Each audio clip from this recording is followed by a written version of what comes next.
नमस्कार मित्रों, बहुत बहुत स्वागत है आपका चैनल संकल्प एकेडमी पर। आज के इस क्लास में हम बात करने वाले हैं हिंदी साहित्य इतिहास लेखन के विभाजन यानी कि उसके भागों के अंतर्गत आने वाले आदिकाल के अंतर्गत आने वाले जैन साहित्य पर।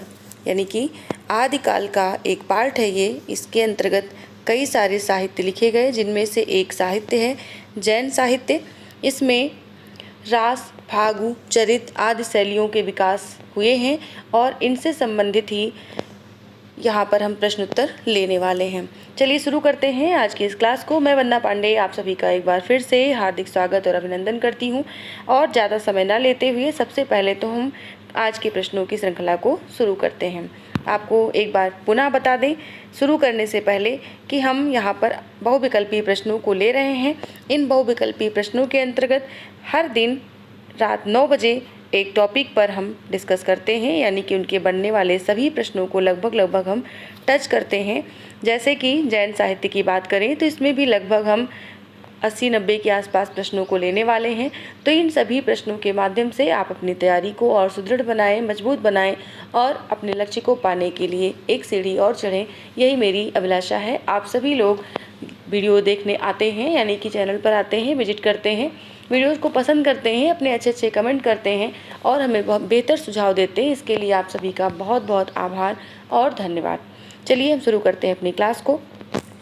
आज का हमारा पहला प्रश्न है, जैन साहित्य में किन शैलियों का विकास हुआ है?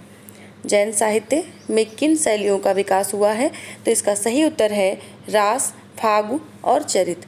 इन 3 शैलियों का विकास हुआ है। इन शैलियों के बारे में मैं थोड़ा सा आपको यहाँ पर बता दूँ कि अक्सर आपने जब भी थ्योरी पढ़ी होगी तो पढ़ा होगा इन रचनाओं के आगे रास लगा हुआ होता है। तो रचनाओं के आगे रास लगा हुआ मिले यानी कि वो जैन साहित्य की रचना है और ये इसकी एक विशेष शैली है। और इनके कवियों के नाम के आगे, जैन धर्म के कवियों के नाम के आगे सूर्य लगा होता है, रचनाओं के आगे रास लगा हुआ होता है, ऐसे ही चरित लगा हुआ होता है या फिर फागु लगा हुआ होता है। तो ये एक शैली विशेष को दर्शाती हैं। चलिए हम बात करते हैं अगले प्रश्न की। जैन साहित्य में सर्वाधिक लोकप्रिय शैली कौन सी थी? सर्वाधिक लोकप्रिय शैली इसमें चरित एवं रास थी। ज़्यादातर आपको रचनाएं जो मिलेंगी उनके अंत में या तो चरित लगा हुआ होगा और या तो रास लगा हुआ होगा। तो इनकी रचनाओं को भी आगे प्रश्नों में हम लेंगे। इन जितने भी बनने वाली रचनाएं, जैसे कि एक उदाहरण के लिए भरतेश्वर बाहुबली रास, पंच पांडव चरित रास, चंदन बाला रास, ये सभी रास वाली रचनाएं हैं। तो ऐसे ही आप इन रचनाओं के आगे जो रास लगा हुआ है उसे पढ़ करके आप गेस भी कर सकते हैं कि हाँ, ये आदिकाल के जैन साहित्य की रचना है। अगला प्रश्न है, जैन धर्म के प्रवर्तक कौन थे? जैन धर्म के प्रवर्तक सभी को पता है। बहुत ही आसान सा प्रश्न है, छोटी कक्षाओं से आप पढ़ते चले आ रहे हैं। इसका सही उत्तर होगा डी विकल्प, यानी कि महावीर स्वामी। अगला प्रश्न है, महावीर स्वामी के परवर्ती यानी कि बाद में आने वाले जैन आचार्यों ने किस भाषा को अपने साहित्य की भाषा के रूप में ग्रहण किया है? तो इसका सही उत्तर होगा बी ऑप्शन, यानी कि अपभ्रंश भाषा को ग्रहण किया है। अगला प्रश्न है, जैन साहित्य का मूल उद्देश्य क्या था? जैन साहित्य का मूल उद्देश्य था जैन धर्म का प्रचार, यानी कि सी विकल्प यहाँ पर सही होगा। अगला प्रश्न है, जैन साहित्य में किस रस की प्रधानता है? जैन साहित्य में शांत रस की प्रधानता है, इसमें भी विकल्प सी सही होगा। जैन कवियों ने निम्न में से कौन सी काव्य शैली प्रमुख रूप से अपनाई? तो ये अभी ऊपर हमने शैलियों की बात की थी। तो सबसे प्रमुख शैली जो अपनाई इन कवियों ने, जैन कवियों ने, उन्होंने अपनाई है रास शैली को, यानी कि ए ऑप्शन यहाँ पर सही होगा। रास शैली को सबसे ज़्यादा वरीयता यहाँ पर इस साहित्य के अंतर्गत दी गई है। अगला प्रश्न है, जैन साहित्य में किस प्रकार के काव्य सर्वाधिक प्रसिद्ध हैं? 8 नंबर का ये प्रश्न कह रहा है कि जैन साहित्य में किस प्रकार के काव्य सर्वाधिक प्रसिद्ध हैं। किस प्रकार से तात्पर्य यहाँ पर रहस्यात्मक काव्य, विवेचनात्मक काव्य, धार्मिक काव्य और हास्य काव्य, इनमें से कौन से सर्वाधिक प्रसिद्ध हैं? तो सर्वाधिक प्रसिद्ध हैं रहस्यात्मक काव्य, यानी कि ए नंबर का विकल्प यहाँ पर सही होगा। अगला प्रश्न है, जैन साहित्य किन 2 काव्य रूपों में मिलता है? काव्य के रूपों को आप बखूबी जानते होंगे और विकल्प में भी नीचे दिए गए हैं, जैसे कि मुक्तक एवं चंपू, जैसे कि चंपू एवं प्रबंध, महाकाव्यात्मक एवं चंपू, मुक्तक एवं प्रबंध। यानी कि जो काव्य रूप है, मुक्तक हो या चंपू हो या महाकाव्य हो या प्रबंध हो, तो इनमें से जैन साहित्य के अंतर्गत किन 2 काव्य रूपों को देखने को मिलता है। तो इसका सही उत्तर है मुक्तक एवं प्रबंध, यानी कि डी विकल्प आपका यहाँ पर सही होगा।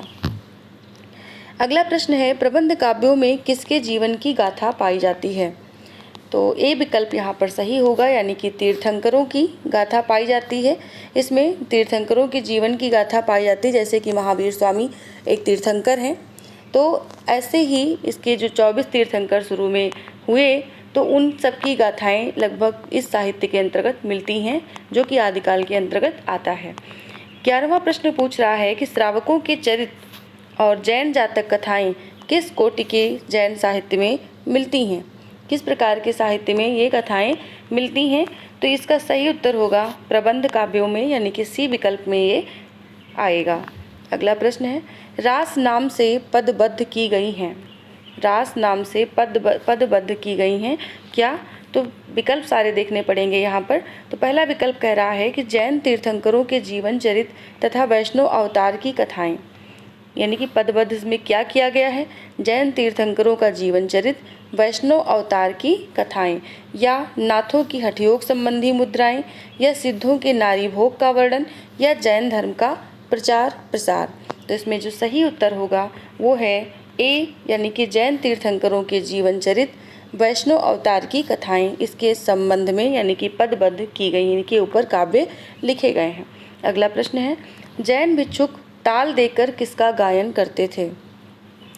ताल देकर के जैन भिक्षुक रास का गायन करते थे, जो कि इनकी एक विशेष शैली है, इसके अंतर्गत जैन साहित्य के अंतर्गत आती है। तो ये रास का गायन करते थे। अगला प्रश्न है, रासो साहित्य के व्युत्पत्ति के संबंध में निम्नलिखित में से सही विकल्प चयनित करें। रासो साहित्य क्या यहाँ पर फिलहाल वर्णन नहीं है, ये जैन साहित्य है, यानी कि रास साहित्य जिसे हम कहेंगे। फिलहाल यहाँ पर 2-3 प्रश्न रासों से संबंधित आ गए हैं, क्योंकि आ गए हैं इसलिए हम उनको ले लेते हैं। फिलहाल हम उन प्रश्नों को दोबारा से रासो साहित्य के अंतर्गत भी लेंगे। तो यहाँ पर रासो साहित्य के लिए कहा गया कि गारसा दत्तासी ने रासो साहित्य की, यानी रासो शब्द की उत्पत्ति किससे मानी है? तो राजसूय शब्द से मानी है। रसायन शब्द से रासों की व्युत्पत्ति किसने मानी है? तो ये मानी है आचार्य रामचंद्र शुक्ल ने। रासक से रासो शब्द की उत्पत्ति किसने मानी है? ये मानी है हजारी प्रसाद द्विवेदी ने। रासक को एक छंद एवं काव्य भेद किसने माना है? ये माना है हजारी प्रसाद द्विवेदी ने। रासक को एक छंद एवं काव्य भेद माना है हजारी प्रसाद द्विवेदी ने। चलते हैं अगले प्रश्न पर। अगला प्रश्न हमारा कह रहा है, देवसेन किस साहित्य के प्रमुख कवि हैं? देवसेन किस साहित्य के हैं? तो ये हैं जैन साहित्य के। बी ऑप्शन सही होगा। श्रावकाचार किसकी रचना है? श्रावकाचार आप जानते हैं हिंदी की प्रथम रचना मानी जाती है। तो इसके लेखक यानी इसके कवि कौन हैं? तो वो हैं देवसेन। अब यहाँ पर एक थोड़ा सा डाउट ये होता है कि जब प्रथम कवि सरहपा माने जाते हैं सर्वमान्य मत के अनुसार, तो इनकी रचना क्यों नहीं मानी जाती प्रथम रचना, और श्रावकाचार्य को प्रथम रचना क्यों माना जाता है? इस क्वेश्चन पर हम लास्ट में डिस्कस करेंगे। तब तक के लिए आप लोग बने रहिए और अपने सुझाव, अपने कमेंट, अगर आपको भी इसके बारे में कोई जानकारी है तो उसे ज़रूर लिखें। साथ में क्वेश्चन पूछने का तरीका, शैली अच्छी लग रही हो या क्वेश्चन अच्छे लग रहे हों, आपके लिए उपयोगी हों, तो लाइक करना बिल्कुल ना भूलें, ज़रूर लाइक करके ही जाएँ। अगला प्रश्न है, श्रावकाचार कितने छंदों में रचित है? श्रावकाचार में कितने छंद हैं? तो इसमें लगभग 250 छंद हैं, जो कि डी ऑप्शन में दिया गया है, ये सही है। अगला प्रश्न है, लघुनय चक्र, दर्शन सार, दब्ब सहाव पयास। यहाँ पर दत्त तो लिखा हुआ है लेकिन इसको आप दब्ब पढ़ेंगे इस तरह से। दब्ब सहाव पयास किसकी रचनाएं हैं? ये रचनाएं हैं देवसेन की, जो कि ए विकल्प में दिया गया है, ये सही है। अगला प्रश्न है, दब्ब सहाव पयास द्रव्य स्वभाव प्रकाश भी जिसको कहते हैं, दब्ब सहाव पयास या द्रव्य स्वभाव प्रकाश किस भाषा में रचित है? तो ये किस भाषा में रचित है? इसका सही उत्तर है सी, यानी कि अपभ्रंश भाषा में ये रचित है। अगला प्रश्न है, हिंदी की प्रथम रचना किसे माना जाता है? हिंदी की प्रथम रचना ऊपर के क्वेश्चन में हमने बात की थी, इसे श्रावकाचार को माना जाता है, जो कि ए विकल्प में दिया गया है और ये सही है। अगला प्रश्न है, देवसेन कृत श्रावकाचार में किसका वर्णन है? श्रावकाचार के अंतर्गत इसमें किसका वर्णन किया गया है? तो सभी विकल्पों को आप ध्यान से देख लें, अपने उत्तर को दे लें, उसके बाद ही हम बात करेंगे, यानी कि आपका उत्तर सही है या नहीं सही है। तो श्रावकाचार में किसका वर्णन है, इस पर आप अपने उत्तर भेजें और फिर हम बात करते हैं कि इसमें कौन सा उत्तर सही है।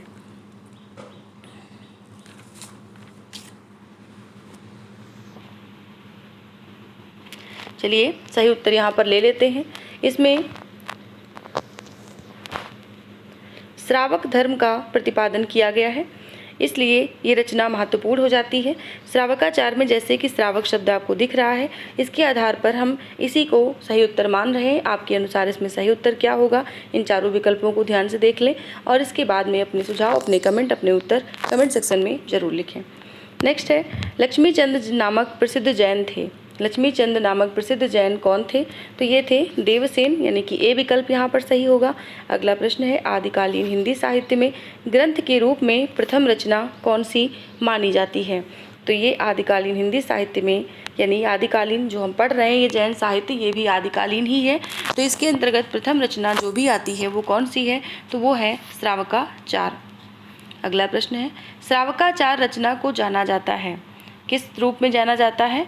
तो ये जाना जाता है ए ऑप्शन सावधम्म दोहा के रूप में।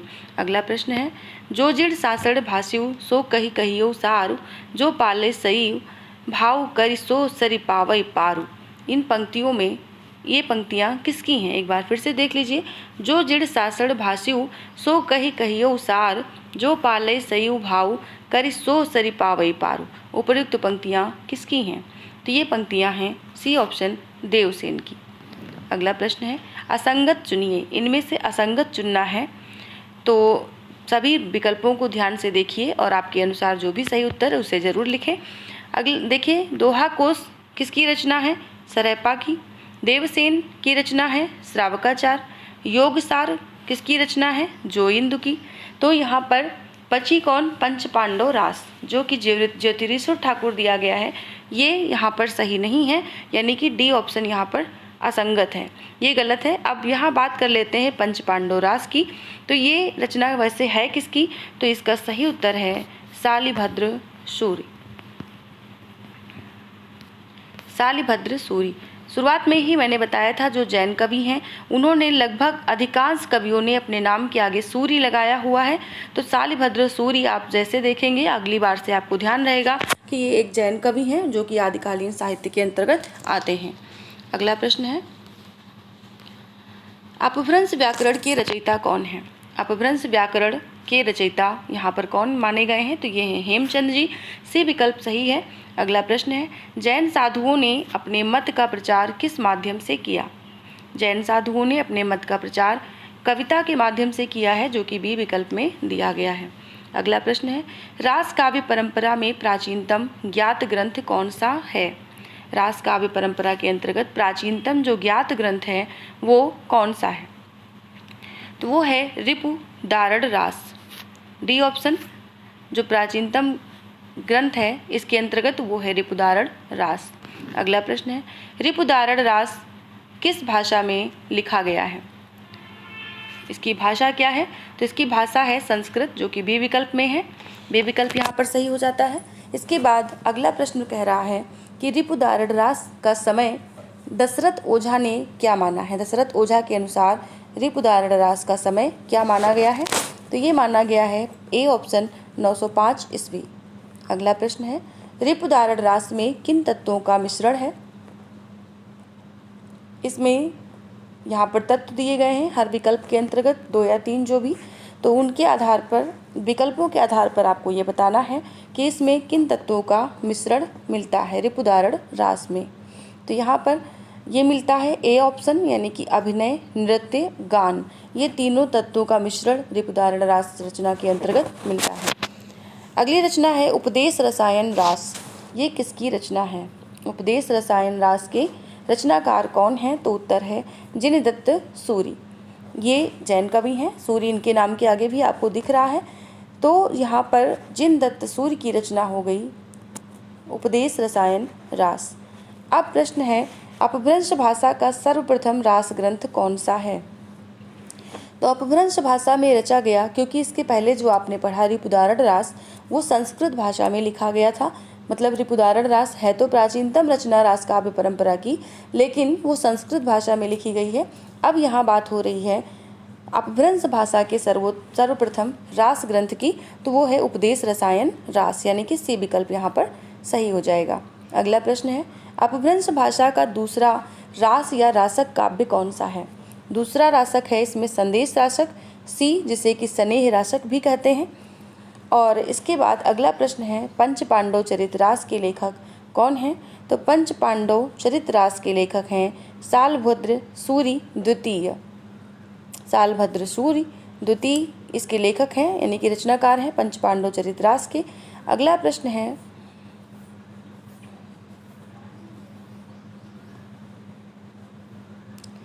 हिंदी जैन रास परंपरा का आदि काव्य किसे माना जाता है?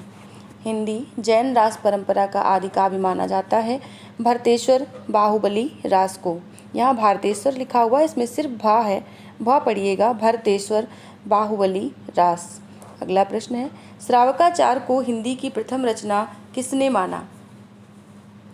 श्रावकाचार को हिंदी की प्रथम रचना किसने माना? बहुत महत्वपूर्ण प्रश्न है। इसका सही उत्तर है बी ऑप्शन, डॉक्टर नगेंद्र। अगला प्रश्न है, गणपत चंद्रगुप्त ने किसे हिंदी का प्रथम कवि माना है? इस प्रश्न को हम प्रथम कवि के अंतर्गत रखेंगे। फिलहाल यहाँ पर देखते हैं, गणपत चंद्रगुप्त के अनुसार हिंदी के प्रथम कवि हैं सालिभद्र सूरि। अगला प्रश्न है, भरतेश्वर बाहुबली रास की रचना कब हुई? भरतेश्वर बाहुबली रास की रचना सन क्या है? तो ये है 1184, यानी सी विकल्प यहाँ पर सही होगा। 1184 में इसका प्रकाशन हुआ। अगला प्रश्न है, श्रावकाचार की रचना कब हुई? श्रावकाचार की रचना हुई है 933 ईस्वी में, इसलिए ये प्रथम रचना की श्रेणी में भी आती है। श्रावकाचार कितने दोहों में लिखा गया है? तो ये लिखा गया है 250 दोहों में, बी ऑप्शन यहाँ पर सही होगा। चंदन बाला रास किसकी रचना है? चंदन बाला रास आसुग कवि की रचना है, आसुग। अंत में अगला प्रश्न है, स्वयंभू का समय क्या है? स्वयंभू का समय है 8वीं सदी, जिसे 783 ईस्वी के रूप में जानते हैं आप। पौमचर्यू किसकी रचना है? पौमचर्यू, जहाँ तक याद है मुझे कि बात मैंने की थी शुरू में रास, चरित और फागु काव्य की, तो यहाँ पर अब जो है, जो आप चर्यू पढ़ रहे हैं, ये चरित शैली के अंतर्गत लिखा गया है। तो पौमचर्यू जो है वो रचना किसकी है? ये स्वयंभू की है, और इसमें राम के चरित का वर्णन किया गया है। पौमचर्यू में किसकी कथा का वर्णन किया गया है? तो राम कथा का वर्णन इसमें किया गया है। ए ऑप्शन यहाँ पर सही होगा। पौमचर्यू ग्रंथ को किसने पूरा किया? ये स्वयंभू की रचना है, लेकिन स्वयंभू की मृत्यु हो जाती है, उसके बाद इस ग्रंथ को पूरा करते हैं उनके पुत्र, जिनका नाम था त्रिभुवन, यानी सी ऑप्शन यहाँ पर सही होगा। त्रिभुवन किसके पुत्र थे? त्रिभुवन स्वयंभू के पुत्र थे। और अगला प्रश्न है, रामकुमार वर्मा ने हिंदी का प्रथम कवि किसे माना? तो रामकुमार वर्मा ने हिंदी का प्रथम कवि माना है स्वयंभू को। अगला प्रश्न है, स्वयंभू को अपभ्रंश का वाल्मीकि किसने कहा? स्वयंभू को अपभ्रंश का वाल्मीकि, ये बहुत ही महत्वपूर्ण प्रश्न है। आप जब भी पुराने पेपर उठा के देखेंगे, टीजीटी पीजीटी खासकर, तो उसमें आपको ये प्रश्न कई बार पूछा गया मिलेगा। बहुत ज़्यादा महत्वपूर्ण है। इसका उत्तर आप लोग कमेंट सेक्शन में ज़रूर लिखें। स्वयंभू को अपभ्रंश का वाल्मीकि कहा है रामकुमार वर्मा ने। सी ऑप्शन यहाँ पर सही होगा। अगला प्रश्न है, रिट्ठडेम चर्यू किसकी रचना है? रिट्ठडेम चर्यू किसकी रचना है? तो सही उत्तर लेते हैं। सही उत्तर है सी ऑप्शन, यानी कि स्वयंभू की रचना है ये। अगला प्रश्न है, स्वयंभू किसके अनुसार कर्नाटक के निवासी थे? किसने इनका निवास स्थान कर्नाटक माना है इनमें से? तो सही उत्तर है C option, doctor Devendra Kumar Jain. अगला प्रश्न है, रिट्ठडेम चर्यू में किसके चरित्र का वर्णन किया गया है? तो रिट्ठडेम चर्यू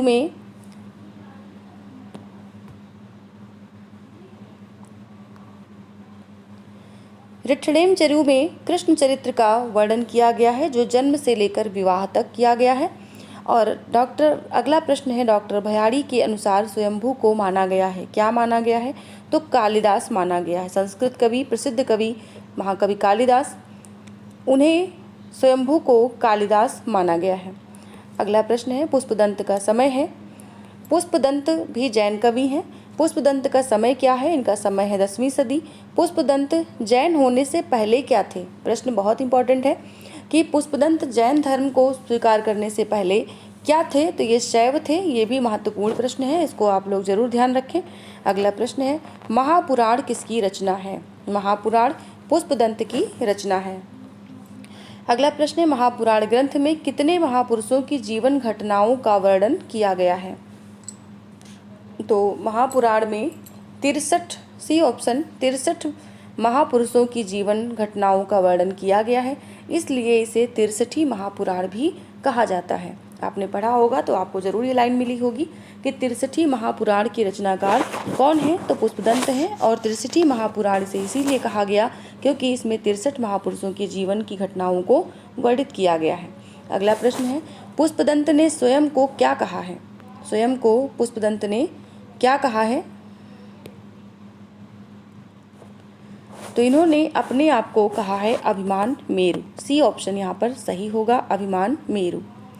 निम्नलिखित में असत्य विकल्प का चयन करें। जो नोट यहाँ पर दिया गया इसके नीचे के जो प्रश्न हैं उनमें आपको असत्य कथन का, असत्य विकल्प का चयन करना है। चलिए इसके अंतर्गत आने वाले पहले प्रश्न को लेते हैं, यानी 63 नंबर के प्रश्न में पुष्पदंत की रचना नहीं है। यहाँ पर नहीं को हम पहले अंडरलाइन करेंगे, यानी कि 3 रचनाएं पुष्पदंत की हैं, 1 रचना उनकी नहीं है। तो कौन सी नहीं है इसे हम यहाँ पर लेंगे।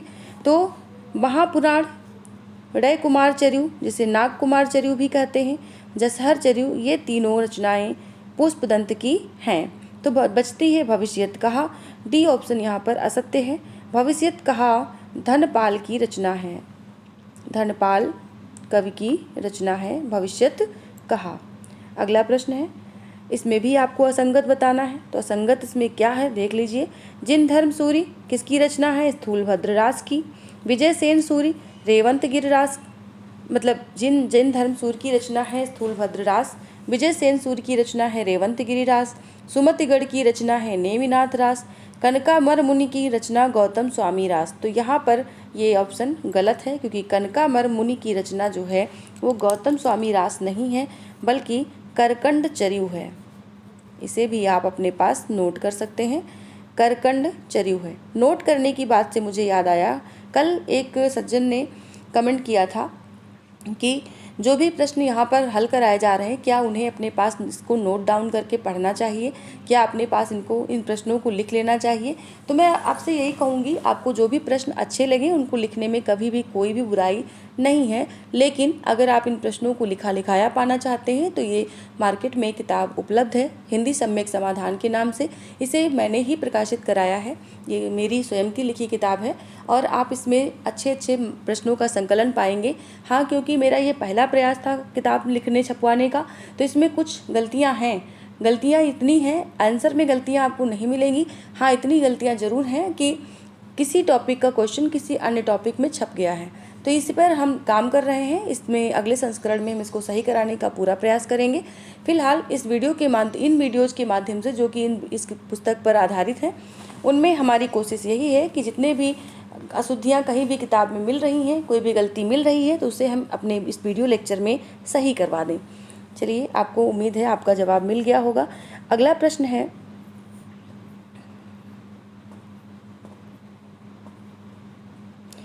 इसमें भी आपको असंगत छांटना है। असंगत क्या है?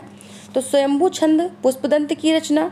सार मूर्ति जिन पद्म सूर्य रास, सार मूर्ति की रचना है जिन पद्म सूर्य रास। उदयवंत की है गौतम स्वामी रास।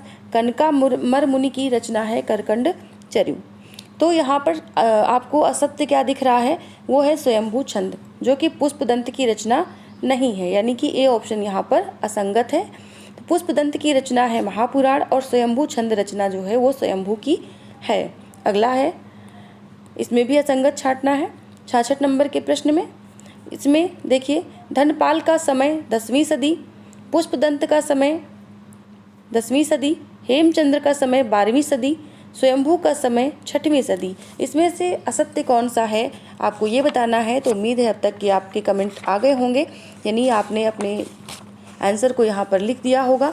तो यहाँ पर हम बात करेंगे सही उत्तर की, जो कि डी है, यानी स्वयंभू का ये वाला असत्य है।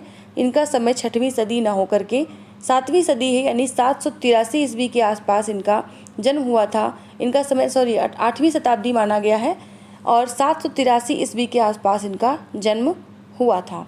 6वीं सदी समय जो है वो जोइंदु कवि का माना जाता है। अगला प्रश्न है, भविष्यत कहा किसकी रचना है? भविष्यत कहा किसकी रचना है? ये है रचना धनपाल की। आज की वीडियो ज़्यादा लंबी हो सकती है। लंबी इसलिए हो सकती है क्योंकि आज की वीडियो में लगभग 110 प्रश्नों को हम लेने वाले हैं। तो अभी हमारे 67 प्रश्न हुए हैं, बाकी के बाकी हैं, जिनको कि हम इस क्लास में ज़रूर ख़त्म करेंगे। तो आप लोग अपना धैर्य बनाए रखें, या आप चाहें तो वीडियो की स्पीड को बढ़ा कर देख सकते हैं। तो वैसे तो मुझे लगता है मेरे वीडियो लेक्चर में आपको स्पीड बढ़ाने की कोई ज़रूरत नहीं है, क्योंकि मैं इतना स्पीड में ऑलरेडी बोलती हूँ कि मुझे खुद को लगता है कि मैं कहीं ब्रेक ले लूँ, लेकिन मैं ब्रेक नहीं लेती। मुझे लगता है कि आपका उतना नेट, उतना समय बेमतलब जाएगा, जो कि मैं ये चाहती हूँ कि कम समय में आप ज़्यादा प्रश्नों को टच करें, इसीलिए मैं थोड़ा स्पीड में भी बोलती हूँ। फिर भी अगर आपको स्पीड स्लो लगती हो तो आप अपने सेटिंग्स में जा कर के, यूट्यूब की सेटिंग में जा कर के और इस वीडियो की स्पीड को बढ़ा सकते हैं। चलिए अगले प्रश्न पर बात करते हैं। धनपाल की किस रचना में एक वणिक की कथा है? एक वणिक की कथा है, बहुत महत्वपूर्ण प्रश्न है। तो धनपाल की रचना, जो कि ऊपर हम बता चुके हैं इनकी रचना का नाम, तो अब यहाँ पर बात आ रही है वणिक की कथा। इसमें कौन सी? तो भविष्यत कहा इसमें धनपाल की रचना है और इसी के अंतर्गत एक वणिक यानी कि एक बनिया की कथा है। अगला प्रश्न है, धनपाल को कौन सी उपाधि मिली थी? उत्तर है, धनपाल को सरस्वती की उपाधि मिली थी, सी ऑप्शन। परमात्म प्रकाश तथा योग सार रचनाएं किसकी हैं? परमात्म प्रकाश और योग सार रचनाएं जो हैं वो जोइंदु की हैं, जिन्हें योगेंद्र मुनि के नाम से भी जाना जाता है। अगला प्रश्न है, परमात्म प्रकाश किस शताब्दी की रचना है? परमात्म प्रकाश 6वीं शताब्दी की रचना है, बी विकल्प यहाँ पर सही होगा। अगला है, आदिकाल के निर्गुण कवि माने जाते हैं।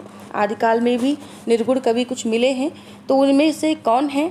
इनमें से, इन विकल्पों में से, तो इसमें है जोइंदु और राम सिंह, यानी कि डी ऑप्शन यहाँ पर सही है। जोइंदु और राम सिंह आदिकाल के निर्गुण कवि माने जाते हैं। अगला प्रश्न है, निम्नलिखित में किसका जन्म 12वीं सदी का उत्तरार्ध और 13वीं सदी का आरंभ माना जाता है? निम्नलिखित में किसका जन्म 12वीं सदी का उत्तरार्ध और 13वीं सदी का आरंभ माना जाता है?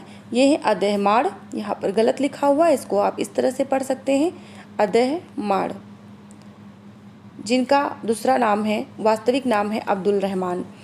ये 12वीं सदी का उत्तरार्ध और 13वीं सदी का आरंभ माना जाता है इनका समय। अगला प्रश्न है, प्रसिद्ध ग्रंथ संदेश रासक किस प्रकार का काव्य है?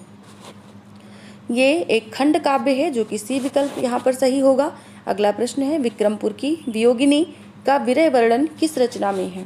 विक्रमपुर की वियोगिनी का विरह वर्णन बी ऑप्शन यानी संदेश रासक में है। अगला प्रश्न है, मुनिराम सिंह और मुनिराम सिंह, यहाँ पर अलग अलग लिखा हुआ होना चाहिए था, राम अलग है, मुनि अलग है। मुनिराम सिंह किस सदी के कवि हैं?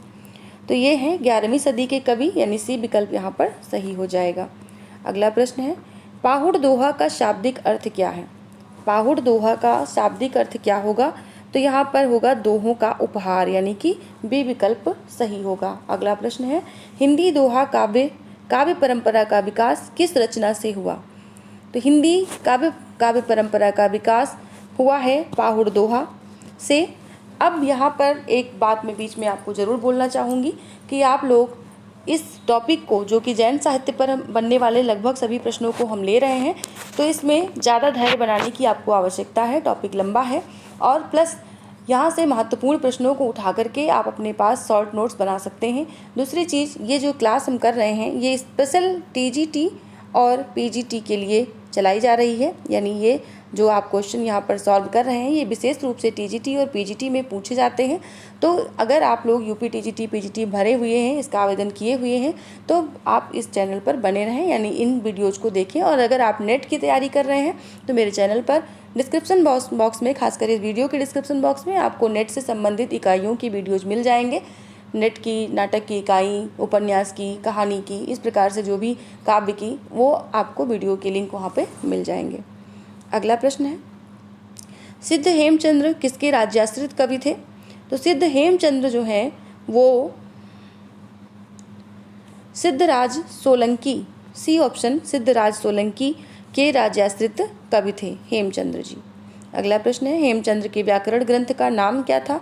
तो सिद्ध हेमचंद्र शब्दानुशासन इसे कहा जाता है, वैसे वास्तविक रूप में इसका नाम है शब्दानुशासन, यानी कि सिद्ध हेमचंद्र का जो व्याकरण ग्रंथ है उसका नाम है शब्दानुशासन।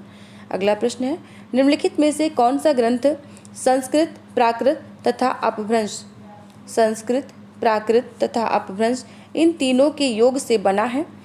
तो ये ग्रंथ है शब्दानुशासन, जो कि हेमचंद्र ने लिखा है। ए विकल्प यहाँ पर सही है। अगला प्रश्न है, कुमार पाल चरित किस भाषा में रचित काव्य है? कुमार पाल चरित की भाषा जो है वो प्राकृत भाषा है, बी ऑप्शन यहाँ पर सही होगा।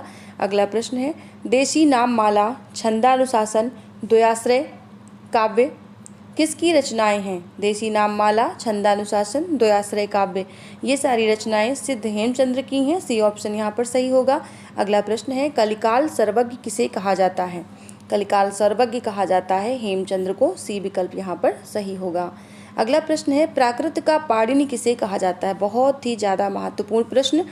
आपको अपभ्रंश का पाणिनि, अपभ्रंश का वाल्मीकि, प्राकृत का पाणिनि, ऐसे बहुत से प्रश्न जो यहाँ पर बनते हैं, इन सभी को मिलने में मदद मिलेगी, याद करने में मदद मिलेगी। प्राकृत का पाणिनि किसे कहा जाता है? तो ये कहा जाता है हेमचंद्र को। अगला प्रश्न है, सिद्ध हेमचंद्र ने भट्टी के समान, बहुत ज़्यादा महत्वपूर्ण प्रश्न, भट्टी के समान एक द्वयाश्रय काव्य की रचना की जिसमें इनके द्वारा लिखा प्राकृत भाषा में निहित कुमार पाल चरित है। कथनकार, इसके कथनकार कौन हैं? तो ये कथन है आचार्य रामचंद्र शुक्ल जी का, सी विकल्प सही होगा यहाँ पर। अगला प्रश्न है, भोजपत्र पर लिखित प्रबंध चिंतामणि किसकी रचना है? तो ये रचना है प्रबंध चिंतामणि, भोजपत्र पर लिखित, ये रचना है जैनाचार्य मेरुतुंग की। अगले प्रश्न पर चलते हैं। अगला प्रश्न हमारा इसी साहित्य यानी जैन साहित्य से ही संबंधित है, जो कि है प्रबंध चिंतामणि ग्रंथ किस भाषा में लिखा गया है? प्रबंध चिंतामणि ग्रंथ किस भाषा में लिखा गया है? इसकी भाषा है संस्कृत। 89 नंबर का प्रश्न है, कुमार पाल प्रतिबोध किसकी रचना है? ये रचना है सोमप्रभु सूरि की। अगला प्रश्न है, शालिभद्र सूरि की रचना कितने छंदों में रचित है? इसमें 63 छंद हैं, सी ऑप्शन यहाँ पर सही होगा। चंदन बाला रास कितने छंदों में रचित है? इसमें 35 छंद हैं। जीव दया रास किसकी रचना है? जीव दया रास के रचनाकार कवि आसुग हैं। अगला प्रश्न, जैन श्राविका चंदन बाला, यहाँ पर दा होगा, चंदन बाला के चरित्र का वर्णन किस काव्य संग्रह में मिलता है? तो ये मिलता है चंदन बाला रास में, सी ऑप्शन। अगला प्रश्न, सही विकल्प का चयन करें। स्थूलभद्र रास 1209 ईस्वी, चंदन बाला रास 1000 ईस्वी, कुमार पाल चरित्र 10वीं शती, रेवंत गिरि रास 1200 ईस्वी में से सही विकल्प का चयन करना है, यानी कि बाकी 3 यहाँ पर गलत हैं। तो सही विकल्प इसमें है स्थूलभद्र रास, जो कि 1209 ईस्वी में प्रकाशित हुआ, अन्य सभी गलत हैं। अगला प्रश्न है, असंगत चुने, इनमें से एक असंगत होगा, बाकी 3 सही होंगे। तो असंगत वाला विकल्प को ध्यान दे के आप यहाँ पर लिखें, यानी कमेंट सेक्शन में लिखें। रेवंत गिरि रास विजयसेन सूरि, नेमनाथ रास सुमतिगढ़, स्थूलभद्र रास जिनधर्म सूरि, प्रबंध चिंतामणि मधुकर कवि। तो इसमें असत्य कौन सा है, यानी कि असत्य इसमें से कौन सी रचना है? तो ये रचना है प्रबंध चिंतामणि, डी ऑप्शन मधुकर कवि।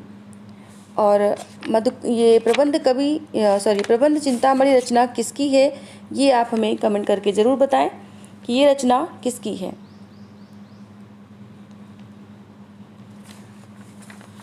चलिए, आप लोगों के जो भी कमेंट आए, फिलहाल हम सही उत्तर को लेते हैं। जैनाचार्य मेरुतुंग की ये रचना है, यानी कि प्रबंध चिंतामणि की रचनाकार हैं मेरुतुंग। अगला प्रश्न है, रेवंत गिरि रास कितने कड़वकों में विभाजित है? तो रेवंत गिरि रास में 4 कड़वक हैं, यानी कि ए ऑप्शन यहाँ पर सही होगा। गीति प्रधान रास काव्य कौन सा है? गीति प्रधान रास काव्य है रेवंत गिरि रास, ए विकल्प यहाँ पर सही होगा। अगला प्रश्न है, 13वीं शताब्दी में मेरुतुंग द्वारा रचित प्रबंध चिंतामणि काव्य में किस प्रकार की कथाएं संग्रहित हैं? प्रश्न को दोबारा पढ़ेंगे। 13वीं शताब्दी में मेरुतुंग द्वारा रचित प्रबंध चिंतामणि काव्य में किस प्रकार की कथाएं संग्रहित हैं? तो 98 के नंबर के इस प्रश्न के उत्तर में हम लेंगे सही विकल्प ऐतिहासिक, यानी सी विकल्प यहाँ पर सही है। 99 नंबर का प्रश्न है, प्रबंध चिंतामणि काव्य के कथानक के आधार पर कौन सा उपन्यास लिखा गया। जो प्रबंध चिंतामणि काव्य था, इसके कथानक के आधार पर कौन सा उपन्यास लिखा गया, तो ये लिखा गया है चारुचंद्र लेख, यानी ए ऑप्शन, और जिसके लेखक हैं हजारी प्रसाद द्विवेदी। अगला प्रश्न है, 63 शलाका पुरुष चरित के रचनाकार कौन हैं। 63 शलाका पुरुष चरित के रचनाकार कौन हैं।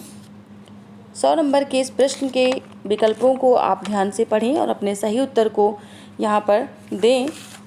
तो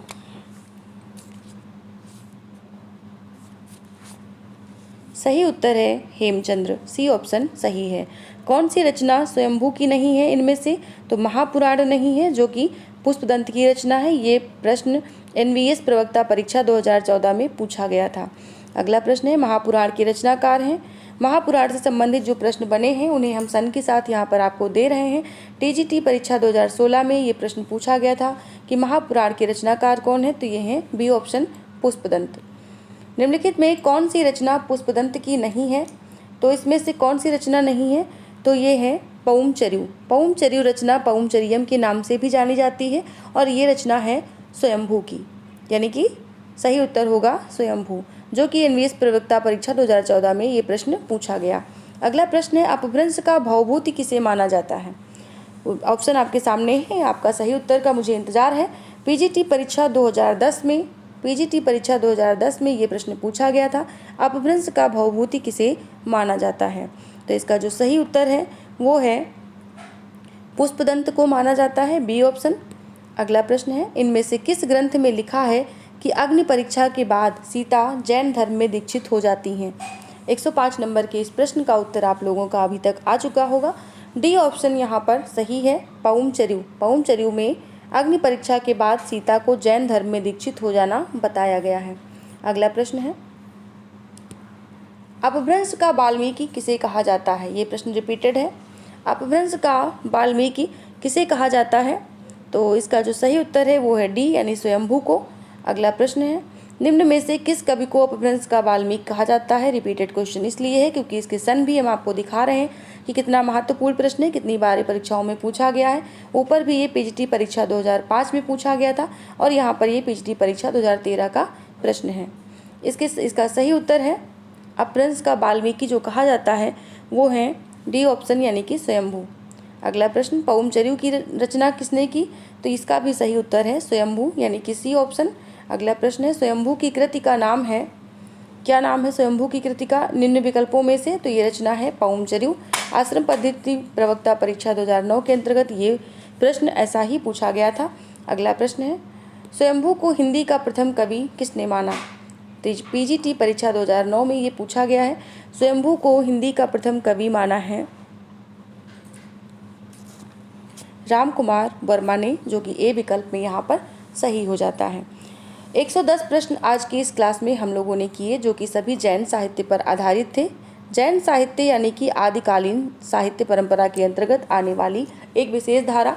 इसके अंतर्गत हमने 110 प्रश्नों को यहाँ पर लिया है, जिनमें कुछ प्रश्न रिपीटेड थे, तो कुल मिला के हम अगर ज़्यादा ना माने तो भी हम लगभग 102 या 3 प्रश्नों को यहाँ पर मान सकते हैं। तो उम्मीद है आप लोगों को इस तरह की शैली और इस तरह के प्रश्नों का संग्रह अच्छा लग रहा होगा, आपकी तैयारी के लिए उत्तम रहेगा। तो ऐसे ही आप लोग अपना सहयोग प्रदान करें, अपना प्यार प्रदान करें, अपना सहयोग प्रदान करें और ऐसे ही अपने सुझाव हम तक भेजते रहें। अपने अच्छे कमेंट हमारे बारे में जो भी आपको कमी लगती है उसे लिखें, सराहना लगती है सराहना लिखें और ऐसे ही आप अपनी उपस्थिति दें। अगर आप चैनल पर नए हैं तो सब्सक्राइब करके जाएं, सब्सक्राइब करना बिल्कुल ना भूलें। हाँ, और अगर आप पहले से जुड़े हैं तो लाइक करें, बिल्कुल आपका एक लाइक हमें ये बताता है कि आपने वीडियो को पसंद किया और हमें उससे थोड़ा सा मनोबल मिलता है। और अगर और अच्छा लगे तो अपने मित्र मंडली में भी आप इसको शेयर कर सकते हैं। धन्यवाद, आज के लिए इतना ही। कल की क्लास में रात में 9 बजे हम हाजिर होंगे रासो साहित्य के अंतर्गत कुछ प्रश्नों को लेकर के। रासो साहित्य के साथ साथ अभी हमारे पास आदिकाल के इस क्रम में जो टॉपिक बचेंगे वो होंगे अमीर खुसरो पर विशेष बात करेंगे और विद्यापति पर विशेष बात करेंगे। इसके साथ ही हम आदिकाल को समाप्त कर देंगे और इन सभी प्रश्नों के संकलन को हम एक ही वीडियो में आदिकाल संपूर्ण परिचय के नाम से आपको प्रोवाइड करवाएंगे जल्द ही। जैसे ही हमारा ये आदिकाल का टॉपिक खत्म होता है वैसे ही फिलहाल हम कल की क्लास में फिर से मिलते हैं आपको रासो साहित्य के साथ। आज के लिए इतना ही। बहुत बहुत धन्यवाद। आप सभी का बहुत बहुत आभार।